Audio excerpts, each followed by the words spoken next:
ഉമേഷ് നമ്മളോടൊപ്പം കൊച്ചിയിൽ നിന്ന് ചേരുകയാണ്. ഉമേഷ്, ഇന്ത്യൻ കൾച്ചറൽ കോൺഗ്രസ് ഏതായാലും കൊച്ചിക്ക് ഒരു പുതിയ അനുഭവം സമ്മാനിച്ചിരിക്കുകയാണ്. ഒരു സാംസ്കാരിക വിനിമയത്തിൻ്റെ കലാപരമായ മേന്മകൾ നേരിട്ടറിയാനുള്ള ഒരു കാഴ്ച സമ്മാനിച്ചിരിക്കുന്നു. അതോടൊപ്പം തന്നെ മനോഹരമായൊരു രാഷ്ട്രീയവും അത് പറഞ്ഞു വെക്കുന്നുണ്ട്.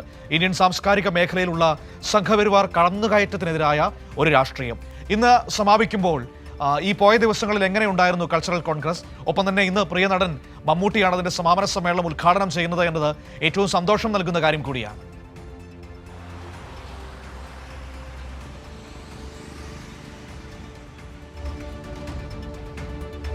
Manu, good morning.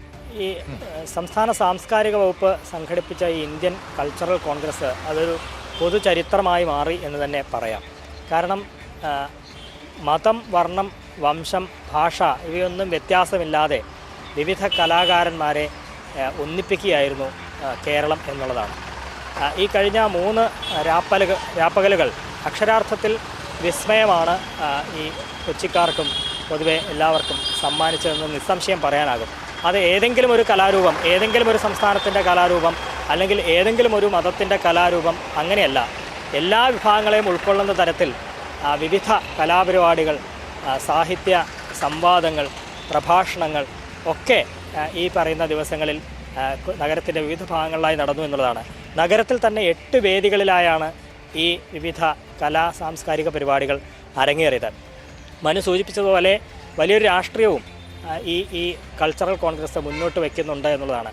ഈ സ്വതന്ത്ര കലാവിഷ്കാരങ്ങൾക്കും സാംസ്കാരിക പ്രവർത്തനങ്ങൾക്കുമൊക്കെ വലിയ എതിർപ്പുകൾ, വലിയ പ്രതിസന്ധികൾ നേരിടുന്ന കാലഘട്ടത്തിലാണ് ഇത്തരത്തിൽ ഈ സാംസ്കാരിക വൈവിധ്യത്തിൻ്റെ ബഹുസ്വരതയൊക്കെ എല്ലാവരിലേക്കും എത്തിക്കാനായി ഇങ്ങനൊരു ഇന്ത്യൻ കൾച്ചറൽ കോൺഗ്രസ്സിന് സംസ്ഥാന സാംസ്കാരിക വകുപ്പ് അത്തരത്തിലൊരാശയം കൊണ്ടുവരികയും അത് വളരെ ഫലപ്രദമായി ഈ കഴിഞ്ഞ 3 ദിവസങ്ങളിൽ അത് നടത്തുകയും ചെയ്തത് എന്നുള്ളതാണ്.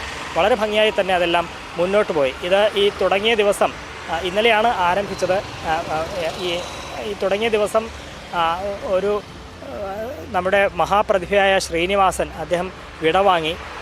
അതുകൊണ്ട് ആ സമയത്ത് വൈകിട്ടത്തെ ചില പരിപാടികളൊക്കെ മാറ്റിവെക്കേണ്ടതായി വന്നു. അതുൾപ്പെടെ പിറ്റേ ദിവസം എല്ലാം അത് നടത്താൻ കഴിഞ്ഞു എന്നുള്ളതാണ്. അങ്ങനെ നിശ്ചയിച്ച എല്ലാ പരിപാടികളും നിശ്ചയിച്ച വേദികളിൽ തന്നെ നടന്നു. വലിയ ജനപങ്കാളിത്തം ഇതിനുണ്ടായി എന്നുള്ളതാണ്. ഈ കൊച്ചിക്കാർ മാത്രമല്ല, നിരവധി പേർ ഇവിടേക്ക് വരുന്നുണ്ട്. ഈ പരിപാടി കാണാനായി ദൂരദേശത്തു നിന്ന് പോലും ആളുകൾ എത്തിയിരുന്നു. ഇന്ത്യക്കകത്തും പുറത്തുനിന്നുമായി അതിഥികൾ ഉൾപ്പെടെ വിവിധ കലാകാരന്മാർ ഉൾപ്പെടെ ഈ കൊച്ചിയിൽ എത്തിച്ചേർന്നു എന്നുള്ളതാണ്.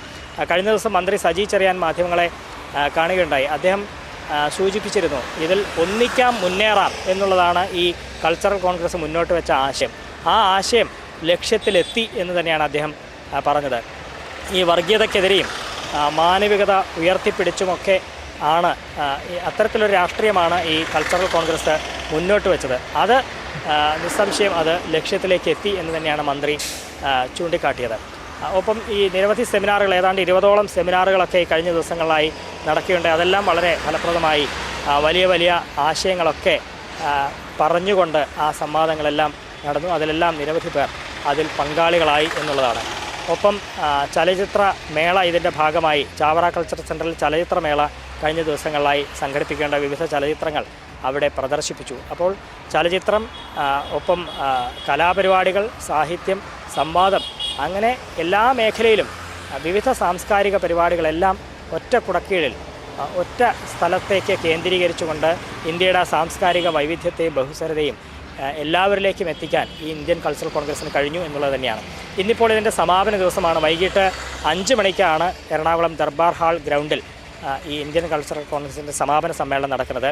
സമാപന സമ്മേളനം ഉദ്ഘാടനം ചെയ്യുന്നത് മലയാളത്തിൻ്റെ മഹാനടനായ പത്മശ്രീ ഭരത് മമ്മൂട്ടിയാണ്. അദ്ദേഹമാണ് ഇത് സമാപന സമ്മേളനം ഉദ്ഘാടനം ചെയ്യുക. അതിന് തൊട്ട് മുൻപായി മമ്മൂട്ടിയെ അഭിനയസൂര്യൻ എന്ന പേരിൽ അദ്ദേഹത്തെ ആദരിക്കുന്ന പ്രത്യേക ചടങ്ങും സംഘടിപ്പിച്ചിട്ടുണ്ട്. ആ ചടങ്ങിന് ശേഷം 5:15 സമാപന സമ്മേളനം തുടങ്ങുക. പിന്നീട് ആ സമാപന സമ്മേളനത്തിന് ശേഷം സിതാര കൃഷ്ണകുമാർ നയിക്കുന്ന സംഗീത പരിപാടിയും ഈ സമാപന സമ്മേളനത്തിന് ശേഷം അരങ്ങേറും. ആ സംഗീത പരിപാടിയോടെയാണ് ഈ 3 ദിവസം നീണ്ട ഇന്ത്യൻ കൾച്ചറൽ കോൺഗ്രസ്സിന് ഇന്ന് സമാപനമാവുന്നത്.